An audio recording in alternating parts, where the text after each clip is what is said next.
시청자 여러분 안녕하십니까? MBN B뉴스 주식감별사 시작합니다. 오늘 다양한 이슈 속에서 집중해서 봐야 할 주식들 엄선해서 감별해드리도록 하겠습니다. 이 시간 이권희 하이투자증권 부장과 함께하겠습니다. 네, 부장님 어서 오세요. 네, 안녕하세요. 네, 자 오늘 시장 미국 1월 소비자 물가지수 발표를 앞두고 있습니다. 오늘 밤 10시 30분 무렵에 발표가 될 예정인데요. 이 소식을 앞두고 우리 시장 장 초반 상승 시작을 했는데 현재 흐름 어떤지 또 시장 분위기 어떻게 보고 계신지 궁금합니다. 일단 어제 미국 시장의 움직임이 좀 특이했는데 보통 이렇게 이제 큰 지표 발표를 앞두면 보통 이제 좀 약보합이나 강보합이나 뭐 일부 좀 하락이 나오거나 이렇게 할 텐데 네. 불안한 심리에 의해서 이제 이익 실현을 하려고 하는 이제 그 투자자들이 많아질 수밖에 없는 상황인데 오히려 이제 이번에는 어제 상승을 좀 했죠. 나스닥은 그렇죠. 오히려 이제 큰 폭의 상승을 했고 그 나스닥이 더 많이 상승했다는 이유는 결국에 이제 위험 선호도가 높아졌고 시장은 여전히 CPI에 대해서 낙관적으로 보고 있다. 그러면 연준이 그동안 연준 위원들이 그렇게 매파적으로 이 금리를 더 올릴 거야. 앞으로 더 이렇게 할 수밖에 없어라고 얘기를 끊임없이 하고 있음에도 시장은 아이 너네는 어차피 연말 되면 금리 떨어뜨릴 거야라고 오히려 역으로 반응하고 있는 그런 모습입니다. 그래서 미국 내에서도 설왕설래가 많습니다. 전문가들 사이에서도 연준의 말을 좀 주목해서 좀 조심을 해야 된다라는 쪽이 있고 네. 연준이 결국에는 금리를 계속 올리지 못하고 어느 정도 올리고 나면 연말에는 떨어뜨릴 수밖에 없을 거야라고 지금 이제 판단하는 전문가들도 있어서 그렇죠. 근데 아직 투자자들은 좀 긍정적으로 보는 것 같습니다. CPI 결과가 생각보다 잘 나올 걸로 예상을 하고 있는데 네. 그래서 우리나라 시장도 보면 오늘 상승 추세를 잘 유지하고 있고 외국인들 수급도 이제 무난하게 괜찮은 모습을 보여주고 있어서 아직까지는 좀 불안한 모습은 보이고 있지 않지만 여전히 이제 이 발표가 이제 오늘 밤 우리나라 시간으로 10시 반쯤에 발표가 될 텐데 이게 발표가 미국 이제 개장 시간이랑 맞물려 있는 시간인데 그러네요. 결국에 이제 그때 발표가 된다라고 하면 예상치가 지금 거의 6.2까지 내려와 있는 상황이기 때문에 네. 6.2를 지킬 수 있느냐 아니면 뭐 6.2보다 높을 수 있느냐 아니 6.5를 넘기느냐 뭐 여러 가지 이제 오늘도 보니까 아침에 뭐 이제 월가에서 확률을 막 계산을 하던데 사실은 뭐 나와봐야 알겠죠. 나와봐야 아는데 그게 또 이제 예상하기가 좀 어려운 이유가 올해 들어서 이제 이번 달 이제 1월 CPI 발표 때부터 미국이 이제 물가 지표에 대한 가중치를 좀 변경을 시켰습니다. 네. 그래서 이제 기존에 작년에 쓰던 가중치와는 다르기 때문에 이제 가중치라는 게 이제 뭐 주택 지표를 얼마를 집어넣고 뭐 기름값을 얼마를 넣고 뭐 이런 여러 가지 이제 지표들을 좀 조정을 했다라고 이제 조정을 했기 때문에 그 결과가 어떻게 나올지 좀 사실은 좀 오리무중이긴 한 상황이어서 시장 분위기는 지금은 좋게 나올 걸로 예상을 하고 있지만 네. 의외로 반대로 시장이 예측했던 것보다 높게 나온다, 6.2보다 높게 나온다라고 하면 일시적인 충격은 좀 올 수 있다라고 보시고 이제 뭐 대응을 하셔야 될 것 같습니다. 예, 자 이렇게 시장에 낙관론도 감돌고 있는가 하면 월가 쪽집게로 불리고 있는 마이클 윌슨 모건 스탠리 최고 투자 책임자는 최근에 좀 지나친 낙관론에 대해서 경계를 해야 된다 이런 의견을 낸 적이 있습니다. 미국 증시 추가 하락 가능성을 경고하면서 미국 증시 약세장이 올 봄이 돼서야 바닥을 찍게 될 것이다 이런 말까지 했거든요. 어떻게 보시나요? 근데 뭐 모건 스탠리나 JP 모건이나 이제 CIO들이 얘기한 게 대부분 약간 좀 잘 안 맞습니다. 네. 예, 그래서 별로 이렇게 한 의견 중에 하나 이렇게 생각하시면 될 것 같고요. 우리나라도 보면 뭐 비관론자들도 있고 또 낙관론자들도 있고 일시적으로 경고를 하시는 분들도 있는데 그건 이제 투자를 함에 있어서 이제 모건 스탠리라든지 JP 모건 같은 경우는 본인들이 말하는 게 어떻게 보면은 좀 투자에 영향을 많이 미치죠. 네. 뭐 그런 미치는 부분들을 오히려 역이용하거나 뭐 이용하거나 이렇게 하는 경우들이 있어서 그런 부분들은 좀 걸러서 들으실 필요가 있을 것 같고 그 모건 스탠리 CIO 말고도 사실은 대부분 일부 전문가들 중에서도 이런 경고를 하는 분들이 많이 있습니다. 근데 또 반면에 그렇게까지 볼 필요 없다라고 지금 또 얘기하는 쪽도 있기 때문에 그런 부분들은 이제 지금 뭐 서로 어차피 결과가 나와봐야 아는 거고 네. 추가 하락이 나오면 그때 나와봐야 또 아는 거기 때문에 네, 참 역시 지금 너무 시장이 예측의 영역이 아니라 대응의 영역이죠. 영역이다 이런 생각이 역시나 듭니다. 자, 우리 시장 이야기로 돌아와 보도록 하겠습니다. 자, 아까 말씀하셨던 대로 간밤 뉴욕 증시 나스닥 지수가 1% 넘는 상승세를 보여주면서 우리 시장도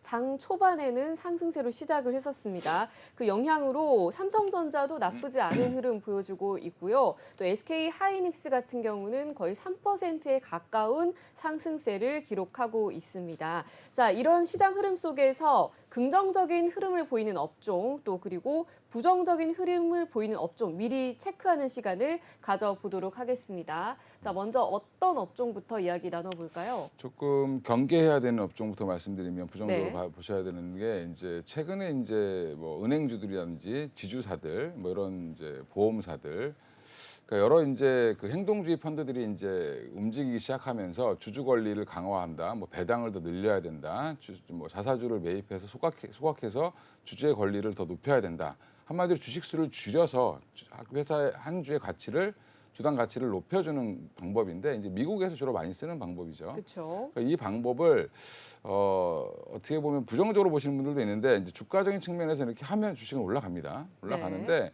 이거를 이제 많은 행동주의 펀드들이 은행이라든지 금융지주사들한테 요구를 하고 있고 그 요구하는 것들을 들어줄 거라는 분위기 때문에 최근에 주가가 좀 많이 올랐다가 다시 요즘에 다시 꺾이고 있는데 꺾이는 이유 결국에 이제 은행 금융지주사들 특히 은행을 포함한 금융지주사들은 좀 조심을 하셔야 되는 게 네.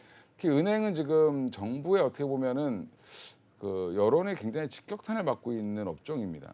그죠? 네. 대통령이 이번에도 이제 몇 번을 걸쳐 얘기를 했고 금감원장도 얘기를 했는데 은행들이 돈 많이 벌어서 이게 네. 뭐 배당 많이 그 성과금 많이 막 가져가고 네, 뭐 이른바 성과금 잔치를 벌였다 예, 이런 성과급 얘기도 있었죠. 잔치 뭐 매해마다 있었던 일인데 예. 사실은 이거 잔치를 벌이면서 위화감 조성하지 마라부터 시작해서 이게 본인들이 잘해서 번 게 아니라 일정 부분 국민들이 어떻게 보면 뭐 피땀 흘려 번 돈이 너희들이 번 거 아니냐라는 식으로 좀 경계를 하고 있죠. 네. 이렇게 이제 정부에서 누르기 시작하면 은행 입장에서는 예대 마진 폭을 더 늘릴 수도 없고 사실은 지금 오히려 시장 금리는 떨어지고 있죠. 그래서 최근에 보면 뭐 1조 6천억이 순식간에 나가서 은행 예금에서 빠져나갔다 뭐 이런 뭐 뉴스도 있습니다.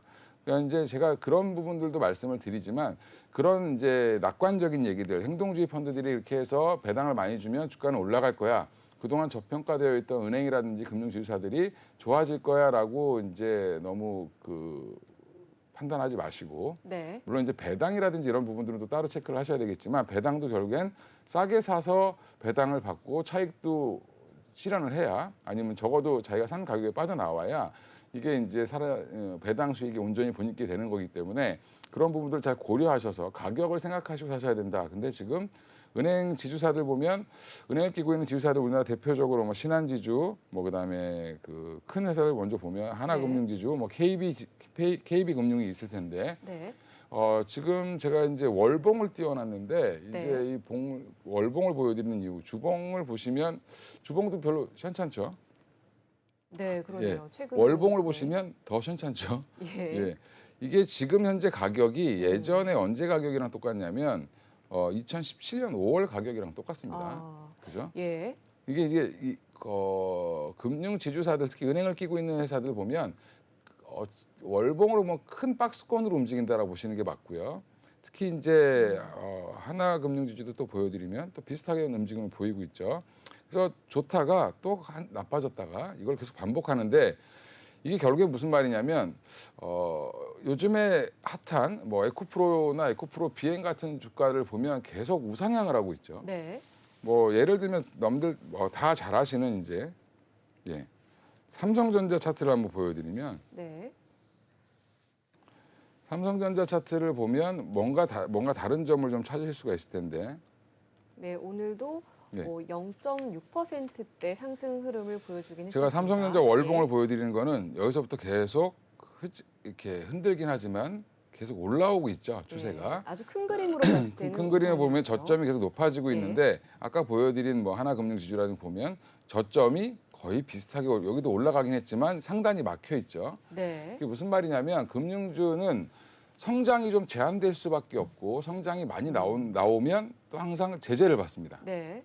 그러니까 돈을 많이 벌면 정부가 규제를 하고 그리고 이제 돈을 조금 벌면 좀 풀어주긴 하지만 네. 문제는 이제 이게 규제 산업이다 보니까 성장성이 제약이 되어 있고요. 특히 우리나라 은행들은 해외 진출을 일부 하긴 하지만 사실은 국내 내수용 기업이다라고 보시면 될 것 같습니다. 굳이 뭐 해외 열심히 나가지 않아도 네. 국내에서 잘 벌고 있죠. 예, 그러니까 밖에 나갈 이유가 없고 그게 지금 모건스탠리라든지 뭐 JP 모건 같이 이제 그 투자은행 스타일의 금융주주사들은 없기 때문에 그런 부분들은 좀 조심하셔야 되고요. 예. 그러니까 저는 큰 흐름에서 이 월봉이나 주봉 보시고 좀 많이 꺾였을 때, 많이 빠졌을 때는 박스권 매매를 한다고 생각하시고 사셔도 되지만 지금처럼 고점에 있을 때는 굳이 들어가시면 잘못하면 제가 지금 차트 한번 보여드리면 하나금융지주 네. 18년 1월 달에 사신 분들은 예, 어, 이제 본전 왔죠. 그죠? 그러네요. 예. 이제 뭐 물론 이제 본전 오는데 한 2년, 4년 정도 걸렸습니다. 네. 이게 내리 빠지기 시작하면 또 이렇게 많이 빠집니다. 그러니까 이런 네. 것들 되게 조심하셔야 되기 때문에 최대한 지주사들, 은행 지주사들은 좀 싸게 사실 필요가 있고 예. 최근에 이제 조금 뭐 중소형 지주사들은 그럼 괜찮지 않냐라고 얘기하시는 분들이 있는데 BNK 지주사 한번 보여드리겠습니다. 최근 좀 이슈가 되고 있어서 네. 부산 경남은행이 합쳐진 거죠. 여기도 네. 마찬가지로 월봉 보면 여기는 아예 하향세입니다. 아, 그러네요. 예, 지방 은행 자체에 이제 경쟁력이 많이 떨어지다 보니까 네. 하향세이다라고 보시면 될 것 같고요.